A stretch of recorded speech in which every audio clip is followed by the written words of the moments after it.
আসসালামু আলাইকুম wrestling lovers, কি অবস্থা সবার? শেষ হয়েছে আরো একটি মানডে নাইট র এর শো। আর এই ভিডিওতে আজকে হওয়া মানডে নাইট র এর সম্পূর্ণ রিভিউ করব। ভিডিও ভালো লাগলে ভিডিওতে লাইক দিবেন, চ্যানেলে নতুন হয়ে থাকলে চ্যানেলটি সাবস্ক্রাইব করে দিবেন। আজকে মানডে নাইট র এর শোটা অফিসিয়ালি কিক অফ করে রিয়া রেফলি এবং ইয়ো স্কাই দুজনেই রিং এর মধ্যে আসে নতুন উইমেন্স ট্যাগ টিম চ্যাম্পিয়ন হিসেবে নিজেদেরকে সবার সঙ্গে পরিচয় করায়। এরপরে সবাইকে মানডে নাইট রতে ওয়েলকাম করে। দেন আসে আসল কথায়, তারা যেহেতু ফাইটিং চ্যাম্পিয়ন, তো রিয়া রেফলি এই বিষয়টা বলে যে কোনো টিম তাদেরকে চ্যালেঞ্জ করতে পারে উইমেন্স ট্যাগ টিম চ্যাম্পিয়নশিপের জন্য। তবে রিয়া রেফলি কথা এখানে সম্পূর্ণ শেষ না হতেই সেখানে মিউজিক হিট হয়ে যায় লিভ মর্গানের। লিভ মর্গান এবং রকজেন প্রেস সেখানে চলে আসে। তো লিভ মর্গানের কথা মূলত এরকমটা ছিল, সে যেহেতু ইনজুরির কারণে কোম্পানি ছেড়েছিল, তার ট্যাগ টিম চ্যাম্পিয়নশিপটা হ্যান্ড ওভার করতে হয়েছে রকজেন প্রেসের কাছে। সে কিন্তু মূলত তার উইমেন্স ট্যাগ টিম চ্যাম্পিয়নশিপটা হারেনি। তো সে এখানে রিয়া রেফলি এবং ইয়ো স্কাইকে উদ্দেশ্য করে বলে যে দেখো, আমি আমার উইমেন্স ট্যাগ টিম চ্যাম্পিয়নশিপটা হারিনি, তো তোমাদের জন্য এটাই ভালো হবে তোমরা আস্তে করে তোমাদের উইমেন্স ট্যাগ টিম চ্যাম্পিয়নশিপটা আমাদেরকে দিয়ে দাও। আর যদি আমাদেরকে অন্য রাস্তা দেখতে হয় তাহলে তো। এরপরে লিভ মর্গানের কথা শেষ না হতেই সেখানে আবারও মিউজিক হিট হয়ে যায়। আর এবার আসে বেইলি এবং লারা ভালকারিয়া। তো বেইলি এখানে লিভ মর্গানকে আগেই পরিষ্কার করে দেয় যে দেখো, তুমি তোমার উইমেন্স ট্যাগ টিম চ্যাম্পিয়নশিপটা যদিও না হেরেছো, তবে তোমার পার্টনার কিন্তু সেই উইমেন্স ট্যাগ টিম চ্যাম্পিয়নশিপটা হেরেছে। আর তাছাড়া এই তো মাত্র কিছুদিন আগে আমি কিন্তু অলরেডি রকজেন প্রেসকে হারিয়ে দিয়েছি। সো উইমেন্স ট্যাগ টিম চ্যাম্পিয়নশিপের অপরচুনিটি যদি কেউ পায় তাহলে সেটা আমি এবং লারা ভালকারিয়া। তো এরপরে ইয়ো স্কাই তার জাপানি ভাষায় চ্যাংচুং পুং কি জানি বললো, আমি ঠিক বুঝতে পারলাম না। সবার মধ্যে আমরা একটা অ্যাগ্রেশন দেখতে পাই। দেন এরপরে রিং সাইড থেকে আসকা এবং কাইরি সেন রিয়া রেফলি এবং ইয়ো স্কাইয়ের উপরে অ্যাটাক করে দেয়। এরপরে সবার মধ্যে আমরা ব্রল দেখতে পাই এবং এই ব্রলের একটা পর্যায়ে রিং সাইড থেকে রিয়া রেফলি এবং ইয়ো স্কাই রিং এর মধ্যে চলে আসে, সবাইকে মারে এবং শেষ পর্যন্ত আজকের মানডে নাইট রতে নতুন women's tag team champion Rhea Ripley এবং ইয়ো স্কাই কিন্তু আপার হ্যান্ড নিয়ে নেয়। আর এরপরে পরবর্তী সময়ে আমরা কনফার্ম হই যে আজকের মানডে নাইট রতেই উইমেন্স ট্যাগ টিম চ্যাম্পিয়নশিপের নাম্বার 1 কন্টেন্ডার ম্যাচ দেখতে পাবো তিনটা টিমের মধ্যে। এক পক্ষে থাকবে দ্য কাবুকি ওয়ারিয়র্স, অপর পক্ষে থাকবে লিভ মর্গান এবং রকজেন প্রেস, এবং সবার শেষে যে টিম থাকবে সেটা হলো বেইলি এবং লারা ভালকারিয়া। এই তিন টিমের মধ্যে আজকের মানডে নাইট রতেই একটা ম্যাচ হবে এবং এই ম্যাচের মধ্যে যেই টিম জিতবে সেই টিম উইমেন্স ট্যাগ টিম চ্যাম্পিয়নশিপের জন্য ফেস করবে রিয়া রেফলি এবং ইয়ো স্কাইকে। এরপর আসে ব্যাক স্টেজ সেগমেন্ট। এটা ছিল মূলত এজে স্টাইলস এর ছোট্ট একটা ইন্টারভিউ, যেখানে তাকে গান্থারের ব্যাপারে প্রশ্ন করা হয়, যেহেতু আজকের মানডে নাইট রোতে তার সঙ্গে গান্থারের একটা ম্যাচ হবে। তো এখানে এজে স্টাইলস গান্থারকে নিয়ে বলে যে গান্থার প্রত্যেকটা শোতে অন্যদেরকে অপমান করতেছে, বিশেষ করে সে জনসনাকে নিয়ে প্রত্যেকটা শোতেই কথা বলতেছে, প্রত্যেকটা শোতেই জনসনাকে অপমান করতেছে, এবং সে জনসনাকে নিয়ে অপমান করার সীমা এতটাই অতিক্রম করে ফেলেছিল যে আমার তাকে থামাতেই হয়েছে। মানে এখানে এজে স্টাইলস গান্থারকে থাপ্পড় মারার বিষয়টা বলে। এরপরে সে বলে যে দেখো, জন সিনার সঙ্গে আমার যে সম্পর্ক খুব একটা বেশি ভালো ছিল, বিষয়টা কিন্তু এরকম না। তবে রেসলিং এটা এমন একটা বিজনেস যেখানে রিংকে রেসপেক্ট করতে হবে, অপোনেন্টকে রেসপেক্ট করতে হবে। আমি জন সিনাকে রেসপেক্ট করি, জন সিনাও আমাকে রেসপেক্ট করে। আর যেই বিষয়টা গান্থারের মধ্যে একদমই নেই। আর আজকের ম্যাচের মধ্যে আমি গান্থারকে রেসপেক্টের বিষয়টা অনেক ভালো করেই শিক্ষা দিব। আর নট অনলি শিক্ষা দিব, আজকের মানডে নাইট রোতে গান্থারের সঙ্গে আমার যে ম্যাচ হবে সেই ম্যাচের মধ্যে আমি গান্থারকে ট্যাপ আউট করিয়ে হারাবো like a little. I hope আপনারা বুঝতে পেরেছেন। তো এরকম একটা সেগমেন্ট ছিল। তো এখানে এজে স্টাইলস এর শেষের লাইনটা কিন্তু পার্সোনালি আমার কাছে বেশ ভালো লেগেছিল। এরপর আমরা আজকের মানডে নাইট শোতে জিভান ইভান্স এবং ব্রাভো আমেরিকানোর মধ্যে একটা ম্যাচ দেখতে পাই। আর এটা ছিল জিভান ইভান্সের মানডে নাইট শোতে অফিসিয়ালি ডেবিউ ম্যাচ। মানে এর আগেও সে মানডে নাইট র এবং স্ম্যাকডাউনে কম্পিট করেছে, তবে মানডে নাইট র অফিসিয়াল সুপারস্টার হিসেবে এটাই কিন্তু ছিল জিভান ইভান্সের আজকের মানডে নাইট রতে প্রথম ম্যাচ। তো জিভান এবং ব্রাভোর মধ্যে আজকের মানডে নাইট রতে যে ম্যাচ হয়েছে এটা কিন্তু ছোট্ট একটা ম্যাচ ছিল, তবে যতটুক এই ম্যাচ চলেছে এটা কিন্তু এন্টারটেইনিং একটা ম্যাচ ছিল। দুজনেই কিন্তু এই ম্যাচের মধ্যে ডিসেন্ট পারফর্ম করেছে এবং এই ম্যাচের শেষের দিকে আমরা জেভন এভান্সের কাছ থেকে স্প্যানিশ ফ্লাই এবং ওজি কাটার দেখতে পাই, যেটা হিট করে জেভন কিন্তু ব্রাভোকে এই ম্যাচের মধ্যে হারিয়ে দেয়। তো আজকের মানডে নাইট শোতে অফিসিয়ালি ডেবিউ ম্যাচে জেভন কিন্তু ম্যাচটা জিতে নিয়েছে। আর এই ম্যাচটা শেষ হয়ে যাবার পরে পুরো লস আমেরিকানো কিন্তু জেভন এভান্সের উপরে অ্যাটাক করে দেয়, তবে বাউন্সি কিন্তু নিজেকে সেখান থেকে সেভ করে নেয়। এরপর আমরা ব্যাকি স্টেজে অ্যাডাম পিয়ার্স এবং পল হেইম্যানের মধ্যে একটা সেগমেন্ট দেখতে পাই, যেখানে অ্যাডাম পিয়ার্স পল হেইম্যানকে বলে আজকের শোতে কি সে এসেছে, মানে ব্রন বেকারের কথা বলে। তো এখানে অ্যাডাম পিয়ার্স পল হেইম্যানকে আগেই সাবধান করে যে দেখো আজকে কিন্তু আমি ছাড় দেওয়ার মুডে নেই, আজকের মানডে নাইট শোতে ব্রন বেকার যদি কোনো বাড়াবাড়ি করে তাহলে আজকের শোতে কিন্তু আমি তাকে মোটেও ছাড় দিয়ে কথা বলবো না। তো এখানে অ্যাডাম পিয়ার্স কিন্তু পল হেইম্যানকে আগেই সাবধান করে দেয়। তারপরেও কিন্তু আজকের মানডে নাইট শোতে আমরা ব্রন বেকারকে নিয়ে মারাত্মক একটা জিনিসই দেখতে পেয়েছি, যেটা নিয়ে ভিডিও শেষের দিকে কথা বলবো। এরপর আমরা আজকে মানডে নাইট শোতে যে উসের একটা সেগমেন্ট দেখতে পাই, সে অডিয়েন্সদের মধ্যে আসে ইট করে চলে যায়। মানে এটা কিন্তু তেমন ইম্পর্টেন্ট কোনো সেগমেন্টই ছিল না, মানে এই সেগমেন্ট যদি আজকে মানডে নাইট শোতে না রাখা হতো তাহলে কিন্তু কোনো ক্ষতি হতো না। এখানে যে উসকে দেখানো লাগবে এর জন্য শুধুমাত্র এই সেগমেন্টটুকু রাখা হয়েছে, তেমন ইম্পর্টেন্ট কিছুই কিন্তু এই সেগমেন্টের মধ্যে ছিল না। এরপর আমরা আজকে মানডে নাইট শোতে বেস্ট ইন দ্য ওয়ার্ল্ডে সিএম পাঙ্ককে দেখতে পাই। সিএম পাঙ্ক রিং এর মধ্যে আসে, চ্যাম্পিয়ন হিসেবে নিজের অবস্থান নিয়ে কথা বলে এবং একই সঙ্গে সে এই বিষয়টাও বলে এবার সিএম পাঙ্ককে হারানো এতটাও সহজ হবে না। এরপরে সে রোড টু রেসলম্যানিয়া নিয়ে কথা বলে, আর 1 মাস মতো সময় আছে, এরপরে রয়্যাল রাম্বল হবে, তার 1 মাস পরে এলিমিনেশন চেম্বার হবে। রয়্যাল রাম্বল এবং এলিমিনেশন চেম্বারের মতো বড় বড় জায়গাতেও সিএম পাঙ্ককে হারানো সহজ হবে না। মানে সিএম পাঙ্ক এখানে এটাই বলতে চেয়েছে রয়্যাল রাম্বল এবং এলিমিনেশন চেম্বার কেউ না কেউ তো জিতবে, আর সিএম পাঙ্ক যেহেতু চ্যাম্পিয়ন তাকেও তো কেউ একজন চ্যালেঞ্জ করবে, যে ম্যাচটা আমরা রেসলম্যানিয়া 42 তে দেখতে পাবো। তো সিএম পাঙ্ক মূলত এটাই বলতে চেয়েছে যে এলিমিনেশন চেম্বার এবং রয়্যাল রাম্বল যেই জিতুক না কেন সিএম পাঙ্ককে এবার হারানো এতটা সহজ হবে না। এরপরে সে ব্রন বেকারকে নিয়ে কথা বলে, গত মানডে নাইট শোতে সে ব্রন বেকারকে হারিয়েছে। এরপরে সেখানে মিউজিক হিট হয়ে যায় দ্য প্রিন্সের, সেখানে চলে আসে ফিন বেলার এসে সিএম পাঙ্ককে বলে দেখো আমি রয়্যাল রাম্বল বা এলিমিনেশন চেম্বার পর্যন্ত অপেক্ষা করতে পারবো না, ওয়ার্ল্ড হেভিওয়েট চ্যাম্পিয়নশিপের জন্য আমার এখনই অপরচুনিটি চাই।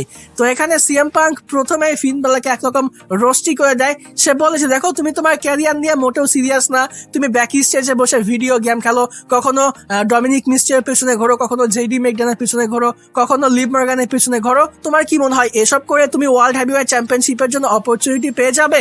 এটা কিন্তু এতটাও সহজ নয়। তবে যেহেতু আমি কথা দিয়ে ফেলেছি, আর যেহেতু তোমাকে আমি রেসপেক্ট করি, তোমার মধ্যে যেহেতু পোটেনশিয়াল আছে, তুমি যেহেতু অনেক ভালো একজন ট্যালেন্ট, সো তোমাকে আমি একটা সুযোগ দিব, চলো আমি ব্যাক স্টেজে যাই, আমি রেসলিং শুজ পরে আসি এবং এখানেই আজকের মানডে নাইট শোতে তোমার এবং আমার মধ্যে ওয়ার্ল্ড হেভিওয়েট চ্যাম্পিয়নশিপের জন্য ম্যাচ হয়ে যাক। তবে ফিন বেলার এখানে সিএম পাঙ্ককে বলে যে দেখো আজকের মানডে নাইট শোতে আমি ওয়ার্ল্ড হেভিওয়েট চ্যাম্পিয়নশিপের জন্য ম্যাচ চাই না, তোমার এবং আমার মধ্যে ওয়ার্ল্ড হেভিওয়েট চ্যাম্পিয়নশিপের জন্য যে ম্যাচ হবে সেটা হবে আগামী মানডে নাইট শোতে। আমি আগামী মানডে নাইট শোতে তোমার সঙ্গে ওয়ার্ল্ড হেভিওয়েট চ্যাম্পিয়নশিপের জন্য অপরচুনিটি চাই। তো সিএম পাঙ্ক কিন্তু সেটাও অ্যাকসেপ্ট করে নেয় এবং ফ্যান্সদেরকে সরি বলে, মানে সেখানকার অডিয়েন্সদেরকে সরি বলে, যেহেতু সিএম পাঙ্ক এবং ফিন বেলারের মধ্যে আজকে মানডে নাইট শোতে ম্যাচ হচ্ছে না। তো এরকম ভাবে মূলত এই সেগমেন্টটা শেষ হয়েছে। আর এই সেগমেন্টের মধ্যে সব থেকে ভালো বিষয় হলো যে কোম্পানি কিন্তু এবার আসলেই ফিন বেলারকে নিয়ে সিরিয়াস হয়েছে। সে ম্যাচ জিতুক বা না জিতুক, তাকে চ্যাম্পিয়নশিপ দেওয়া হোক বা না হোক, তাকে যেহেতু একটা চ্যাম্পিয়নশিপ ম্যাচ দেওয়া হচ্ছে, কোম্পানি কিন্তু এই বিষয়টা ফিল করেছে। আর তাছাড়া আমি কিন্তু আপডেট জানিয়েও দিয়েছি যে 2026 সালে ফিন বেলারকে ভালো বুকিং দেওয়া হবে। তো হয়তো বা আজকের মানডে নাইট এর শো দিয়েই ফিন বেলারের ভালো বুকিং দেওয়া শুরু হলো। তো আশা করব যে আগামী দিনেও যেন ফিন বেলারকে ভালো বুকিং দেওয়া হয়। তো পার্সোনালি আমি কিন্তু এই সেগমেন্টটা নিয়ে অনেক বেশি খুশি। আজকের মানডে নাইট শোতে আরো অনেক কিছু হয়েছে, তবে এই সেগমেন্টের জন্য কিন্তু পার্সোনালি আমি অনেক বেশি খুশি। ফিন বেলারের জন্য কারা খুশি অবশ্যই কিন্তু এই ভিডিওতে কমেন্টে জানিয়ে দিবেন। এরপর আমরা ফাইনালি আজকের মানডে নাইট শোতে women's tag team championship triple threat number 1 contender match দেখতে পাই। আর এই ম্যাচটা কিন্তু আসলেই ভালো একটা ম্যাচ ছিল, যে ম্যাচের ব্যাপারে ভিডিও শুরুতেই কথা বলেছি। মানে এখানে এক পক্ষে ছিল দ্য কাবুকি ওয়ারিয়র্স, আসকা এবং কাইরি সেন, অপর পক্ষে ছিল লিভ মর্গান এবং রক্সেন প্রেস, এবং সবার শেষে ছিল বেইলি এবং লাইরা ভালকারিয়া। তো এই 6 জন কিন্তু এই ম্যাচের মধ্যে অসাধারণ পারফর্ম করেছে। এই ম্যাচ চলাকালীন সময়ে দিস ইজ অসাম চ্যান্টও কিন্তু আমরা শুনতে পেয়েছি। দেখেছি। তো এই ম্যাচটা কিন্তু আসলেই ভালো ছিল। আর রিসেন্টলি উইমেন্স ডিভিশনে যে ম্যাচগুলো হচ্ছে প্রত্যেকটা ম্যাচই কিন্তু ভালো হচ্ছে। ট্যাগ টিম ম্যাচের ব্যাপারে কথা বলেন বা সিঙ্গেল ম্যাচের ব্যাপারে কথা বলেন, যে ম্যাচের ব্যাপারে কথা বলেন না কেন, রিসেন্টলি কিন্তু উইমেন্স ডিভিশনে যে ম্যাচগুলো হচ্ছে প্রত্যেকটা ম্যাচই কিন্তু অনেক ভালো হচ্ছে। আর আজকের মানডে নাইট শোতেও যে ম্যাচ হয়েছে এটাও কিন্তু অনেক ভালো একটা ম্যাচ ছিল এবং শেষ পর্যন্ত এই ম্যাচটা কিন্তু লিভ মর্গান এবং রক্সেন পেরেজ জিতেছে। এখানে শেষের দিকে লিভ মর্গান কিন্তু কাইরি সেনকে তার ফিনিশার হিট করে সে কিন্তু এই ম্যাচটা জিতে নেয়। তো উইমেন্স ট্যাগ টিম চ্যাম্পিয়নশিপের নাম্বার 1 কন্টেন্ডার কিন্তু লিভ মর্গান এবং রক্সেন পেরেজ হয়ে গেছে। এবার আমরা খুব শীঘ্রই উইমেন্স ট্যাগ টিম চ্যাম্পিয়নশিপের জন্য রিয়া রেফলি এবং ইয়ো স্কাই ভার্সেস রক্সেন পেরেজ এবং লিভ মর্গানের মধ্যে ম্যাচ দেখতে পাবো। আর এটা কিন্তু অনেকটা অবভিয়াসই ছিল যে এই ম্যাচটা লিভ মর্গান এবং রক্সেন পেরেজই জিতবে। এরপর বেকি লেন্সের একটা ভিডিও প্যাকেজ দেখানো হয় যেখানে বেকি লেন্স বলে, গত মানডে নাইট শোতে আমি ম্যাগজিন ডুপ্রিকে ক্লিয়ারলি হারিয়েছি, এরপরেও ম্যাগজিন ডুপ্রিকে তৎক্ষণাৎ একটা রিম্যাচ দেওয়া হয়েছে। আগামী মানডে নাইট শোতে আমার এবং ম্যাগজিন ডুপ্রির মধ্যে আবারও রিম্যাচ হবে। অথচ আমার রিম্যাচ পেতে কিন্তু অলমোস্ট 2 মাস মতো সময় লেগেছে। তো এতে করে বোঝা যায় যে বর্তমান সময়ে ডাব্লিউডাব্লিউই কিন্তু ক্রাফট হয়ে গেছে। রেফারি বলেন বা হ্যানত্যান বলেন সবাই কিন্তু দুর্নীতি করতেছে, আমার ক্ষেত্রে দুর্নীতি করতেছে। তারপরেও যেহেতু আগামী মানডে নাইট আমার এবং ম্যাগজিন ডুপ্রির মধ্যে ম্যাচ হবে, আমি ম্যাগজিন ডুপ্রিকে আবারও সেখানে হারিয়ে দিব, কারণ আমি হলাম greatest female wrestler of all time. Sports Illustrated, Bleacher Report সবাই এগুলো বলে, মানে বেকি লেন্সের যে বিষয়টা সে প্রত্যেকটা প্রমোতেই যে বিষয়টা বলে এখানেও কিন্তু সেই বিষয়টাই বলেছে। তো তেমন ইম্পর্টেন্ট কিছুই কিন্তু এই সেগমেন্টের মধ্যে ছিল না। এখানে মূলত এই বিষয়টাই বলা হয়েছে যে বেকি লেন্স এবং ম্যাগজিন ডুপ্রির মধ্যে উইমেন্স ইন্টারকন্টিনেন্টাল চ্যাম্পিয়নশিপের জন্য আমরা আগামী মানডে নাইট শোতেও ম্যাচ দেখতে পাবো। এরপরে জেভন এভান্সের একটা সেগমেন্ট দেখানো হয়। জেভন এভান্স যেহেতু অফিসিয়ালি মানডে নাইট এর সঙ্গে যুক্ত হয়েছে, তো এই বিষয়টা নিয়ে হালকা পাতলা কথা হয়, তেমন ইম্পর্টেন্ট কিছুই কিন্তু এই সেগমেন্টের মধ্যে ছিল না। এরপর আজকে মানডে নাইট শোতে রাকেল রড্রিগেজের একটা ইন্টারভিউ হয়, আর এই ইন্টারভিউটা কিন্তু মাইকেল কোল নিচ্ছিল। তো এখানে রাকেল রড্রিগেজকে প্রশ্ন করা হয় সে কেন গত মানডে নাইট শোতে স্টেফনি ভেকারের উপরে অ্যাটাক করে। তো এখানে রাকেল রড্রিগেজ বলে যে দেখো, আমাকে উইমেন্স চ্যাম্পিয়নশিপের জন্য অপরচুনিটি দেওয়া হচ্ছে না, রাতের পর রাত, দিনের পর দিন, সপ্তাহ পর সপ্তাহ চলে যাচ্ছে, কিন্তু আমাকে উইমেন্স চ্যাম্পিয়নশিপের জন্য অপরচুনিটি দেওয়া হচ্ছে না। যখনই আমি একটু অপরচুনিটি পেয়েছি সেখানে কেউ না কেউ কিন্তু ঝামেলা করেছে। তো যতক্ষণ পর্যন্ত আমাকে আবারও অপরচুনিটি দেয়া না হবে ততক্ষণ পর্যন্ত আমি কিন্তু এই অ্যাটাকিংটা কন্টিনিউ রাখবো। এরপরে সেখানে স্টেফনি ভেকার চলে আসে, মানে প্রথমে একটা ফেস অফ হয়, সেখানে সিকিউরিটি গার্ডরা কিন্তু দুজনকে সেপারেট করে। এরপরে স্টেফনি ভেকার বলে যে দেখো, এরপরেও কিন্তু আমি থামবো না, এরপরেও কিন্তু আমাকে থামানো এতটাও ইজি হবে না। দেন এরপরে রাকেল রড্রিগেজ কিন্তু আজকে মানডে নাইট শোতে আবারও স্টেফনি ভেকারের উপরে অ্যাটাক করে। তো এখানে মূলত তাদের মধ্যে একটা ম্যাচ সেট করা হচ্ছে। সম্ভবত আমরা আগামী স্যাটারডে নাইট মেইন ইভেন্টে রাকেল রড্রিগেজ এবং স্টেফনি ভেকারের মধ্যে উইমেন্স ওয়ার্ল্ড চ্যাম্পিয়নশিপের জন্য ম্যাচ দেখতে পাবো। এরপর আমরা আজকের মানডে নাইট শোতে একটা ট্যাগ টিম ম্যাচ দেখতে পাই, যেখানে এক পক্ষে ছিল অস্টিন থিউরি এবং ব্রনসন রিড, অপর পক্ষে ছিল পেন্টা এবং ড্রাগন লি। তো এটাও কিন্তু ভালো একটা ম্যাচ ছিল, দুই পক্ষই কিন্তু এই ম্যাচের মধ্যে ভালো পারফর্ম করেছে। ম্যাচের শুরুর দিকে অস্টিন থিউরি এবং ব্রনসন রিড ডমিনেট করলেও ম্যাচের শেষের দিকে কিন্তু পেন্টা এবং ড্রাগন লি অস্টিন থিউরি এবং ব্রনসন রিডের উপরে ডমিনেট করে, যার কারণে লোগান পল কিন্তু এখানে এসে ঝামেলা করে। আর এরপরে কিন্তু সেখানে ব্রন বেকারও চলে আসে। ব্রন বেকার এসে প্রথমে ড্রাগন লিকে একটা স্পেয়ার হিট করে, এরপরে রিং এর মধ্যে গিয়ে পেন্টাকে একটা স্পেয়ার হিট করে। রিং সাইডে সে যখন আবারও ড্রাগন লিকে স্পেয়ার হিট করার জন্য যায়, সেখানে কিন্তু অ্যাডাম পিয়ার্স চলে আসে। অ্যাডাম পিয়ার্স এসে এখানে বলে যে দেখো, আমি কিন্তু আগেও সাবধান করেছিলাম যে আজকে মানডে নাইট শোতে কোনো বাড়াবাড়ি করা যাবে না। তো এখানে যখন অ্যাডাম পিয়ার্স ব্রন বেকারের সঙ্গে কথা বলে, ততক্ষণে কিন্তু রিং এর মধ্যে ব্রনসন রিড আবার পেন্টার উপর একটা সুনামি হিট করে। সে যখন আবার রিং এর মধ্যে গিয়ে ব্রনসন রিডের সঙ্গে কথা বলে, ততক্ষণে কিন্তু ব্রন বেকার আবারও একটা স্পেয়ার হিট করে দেয় ড্রাগন লিকে।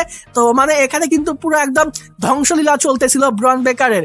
এরপরে অ্যাডাম পিয়ার্স যখন লেগে যায়, অ্যাডাম পিয়ার্স যখন ব্রন বেকারকে থামানোর চেষ্টা করে, তখন ব্রন বেকার কিন্তু অ্যাডাম পিয়ার্সকেও ধরে ফেলে, তার উপরেও অ্যাটাক করার জন্য যায়। তবে সেখানে ব্রনসন রিড এবং লোগান পল সবাই কিন্তু ব্রন বেকারকে সেখান থেকে নিয়ে যায়। তো এখানে মূলত ব্রন বেকার এতটাই ফার্স্ট্রেটেড ছিল, এতটাই রেগে গিয়েছে, সে কিন্তু জেনারেল ম্যানেজারকেও সাথ দিচ্ছিল না। এরপরে ব্যাক স্টেজেও কিন্তু একটা মজার সেগমেন্ট দেখানো হয়, যেখানে মূলত অ্যাডাম পিয়ার্স ব্রন বেকারকে মানডে নাইট র থেকে সাসপেন্ড করে। এরপরে সেখানে পল হেইম্যান আসে। পল হেইম্যানকে অ্যাডাম পিয়ার্স বলে যে দেখো আমি তোমাকে সাবধান করেছিলাম। তো পল হেইম্যান এখানে বলে যে দেখো ব্রন বেকারকে সাসপেন্ড করেছো, এটা ঠিক কথা, ব্রন বেকার তোমার গায়ে হাত দিয়েছে, তবে এটাও মাথায় রাখতে হবে তুমি কিন্তু আগে ব্রন বেকারের গায়ে হাত দিয়েছিলে, এরপরে কিন্তু ব্রন বেকার তোমার গায়ে হাত দিয়েছে। তো এখানে পল হেইম্যান কিন্তু অন্য রকমেরই একটা খেলা দেখিয়েছে। তো হয়তোবা ব্রন বেকারের সাসপেনশনটা খুব একটা লম্বা সময় হবে না, হয়তোবা আগামী মানডে নাইট রতে আমরা আবারও ব্রন বেকারকে দেখতে পেতে পারি। তো ওভারঅল এই যে পুরো সেগমেন্ট বা ম্যাচ, এটা কিন্তু ভালো ছিল।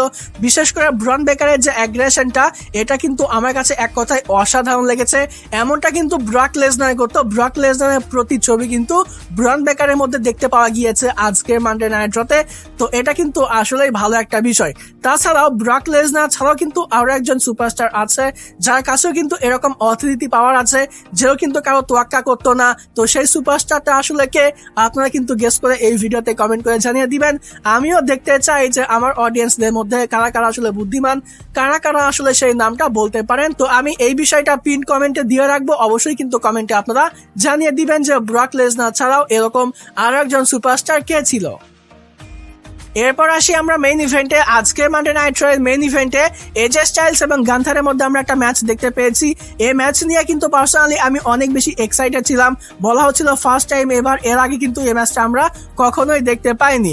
এই ম্যাচের শুরুতেই গান্থার এজে স্টাইলসকে যে একটা টপ হিট করেছে, এটা কিন্তু মারাত্মক ছিল। মানে টপ রোপের উপর থেকে এজে স্টাইলস কিন্তু একেবারে রিং সাইডে পড়ে গিয়েছে। এরপর আমরা এই ম্যাচের মধ্যে গান্থারের কাছ থেকে পাওয়ার বাম দেখতে পেয়েছি। এজে স্টাইলস কিন্তু এই ম্যাচের মধ্যে গান্থারকে মাল্টিপল টাইম ক্র্যাব ক্র্যাশারে নিয়ে যায়। একবার সে কিন্তু ট্যাপ আউটও করেছে, তবে রেফারি কিন্তু এটা দেখেনি। এজে স্টাইলস এই বিষয়টা রেফারিকে বলে যে গান্থার ট্যাপ আউট করেছে, তবে ক্যামেরার অ্যাঙ্গেলটা অন্যরকম ছিল এবং রেফারি কিন্তু এই বিষয়টা দেখতে পায়নি, যার কারণে রেফারি কিন্তু এই ম্যাচটা শেষ করেনি। এরপরে রেফারি যখন রিং সাইডে কথা বলতেছিল, ততক্ষণে গান্থার কিন্তু এজে স্টাইলসকে একটা লো ব্লো হিট করে, দেন একটা পাওয়ার বাম হিট করে সে কিন্তু এই ম্যাচটা জিতে যায়। এবং এই ম্যাচটা শেষ হয়ে যাওয়ার পরে পরবর্তী অ্যাঙ্গেলে আমরা দেখতে পাই যে সেখানে আসলে গান্থার ট্যাপ আউট করেছে, তবে রেফারি এই বিষয়টা যেহেতু দেখতে পায়নি আর ম্যাচ অলরেডি শেষ হয়ে গেছে, এখন কিন্তু আর কিছুই করার ছিল না। তো বলা যায় যে একরকম রেফারি ভুল সিদ্ধান্ত এবং গান্থারের চিটিং করে গান্থার কিন্তু এই ম্যাচটা জিতেছে, এজে স্টাইলস কিন্তু এই ম্যাচটা হেরেছে। তবে ওভারঅল ম্যাচ কিন্তু ভালো ছিল। ওভারঅল আজকের মানডে নাইট রয়ের শোটাও কিন্তু ভালো ছিল। তো আজকের মানডে নাইট রয়ের শো কেমন লেগেছে অবশ্যই কিন্তু এই ভিডিওতে কমেন্টে জানিয়ে দিবেন। আর এই ভিডিওটা ভালো লাগলে ভিডিওতে লাইক দিবেন, চ্যানেলে নতুন হয়ে থাকলে চ্যানেলটি সাবস্ক্রাইব করে দিবেন। আজকের মতো এখানেই বিদায় নিচ্ছি। যাবার আগে একটি কথাই বলতে চাই, যদি রেসলিং ভালোবাসো তাহলে আমরা সবাই এক টিম।